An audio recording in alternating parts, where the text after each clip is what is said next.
Michigan. One of the largest states in the U.S. in population, it was once one of the central engines of American industry.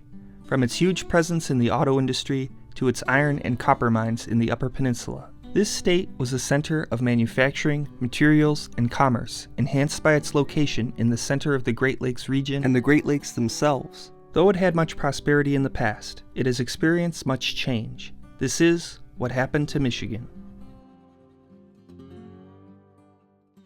The Great Lakes state's location has long given it an economic advantage. In the 1600s and 1700s, it became a major location of trade in the fur trade, with the establishment of several forts and trading posts within the region. In 1837, it would become America's 26th state and would grow rapidly from the 1820s all the way until the 1970s. In its early history as a state, raw materials such as copper, lumber, and iron, along with many manufactured goods, would be the state's bread and butter. However, by the early 1900s, the auto industry would take hold as the state's central industry. Led by the captains of the state's auto industry in Henry Ford, the Dodge brothers, William Durant, David Dunbar Buick, and others, Michigan quickly grew in even more jobs and population, which was already growing by hundreds of thousands a decade at this point in time. Cities such as Detroit, Flint, Saginaw, Pontiac, and others would boom and become manufacturing centers for the state's auto industry, led by the big three in GM, Chrysler, and Ford. In just 20 years, from 1910 to 1930, the state would add over 2 million people in population, with its plentiful jobs throughout. From its rails through Michigan Central to the Sioux Locks in the north,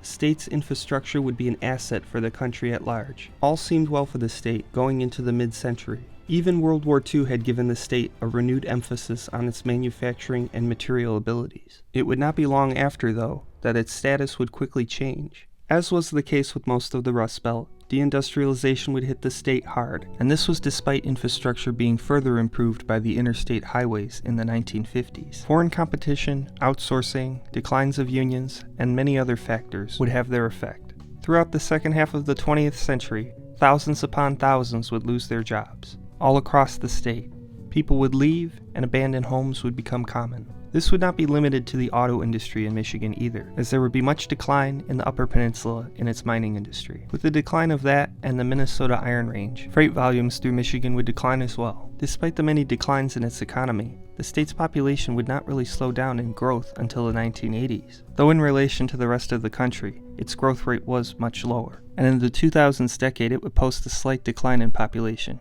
which is quite rare amongst U.S. states. There would also be much racial and social tension in cities such as Detroit and Flint, particularly in the post-war era. There would be much white flight and shifting of population in Michigan. While many would not leave Michigan altogether, many would leave those cities. With the waves of manufacturing and auto industry jobs that were lost in the second half of the 20th century, also came a wave of crime and poverty in the state. Cities such as Detroit, Flint, and Saginaw would become known as some of the nation's most dangerous. Michigan would also have its fair share of corrupt local and state politicians during this era, whose ineffective leadership would make the situations worse. Even going into the end of the century, the situation would not get better, as NAFTA only made the state less competitive. It is estimated that NAFTA alone cost the state over 150,000 jobs, from abandoned mines in the north to abandoned car plants in the south. The job losses of Michigan have left scars throughout the state. So what happened? An over-reliance on manufacturing, raw materials, mining, and cars resulted in an environment that was unsustainable in the long run. Industries such as mining and logging are finite in the long run, and their resources cannot be consistently consumed forever. Once those dried up, much of the northern parts of the state suffered. In the south, changing economic trends were the undoing. For car companies, cutting costs became prioritized over employing local labor. The changes in this industry would ripple from Detroit to its many supporting cities in the auto industry in Flint, Saginaw, and many others, as many of the plants in the smaller cities would provide supporting parts for the larger plants in Detroit, while also producing several lines for the same companies. Today, Michigan is a state that has lost a lot. However, it does have some things to find gain in. Parts of central Detroit are better than they have been in the past, though the city still has much vacant land and has a long way to go. Michigan's second largest city, Grand Rapids, has seen some modest population gains and economic growth.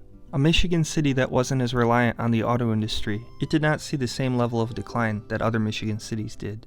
Therefore, it did not have as much to make up. Through its dependence on the furniture industry, which still has some made there today. Its economy has also diversified, with many other industries located there.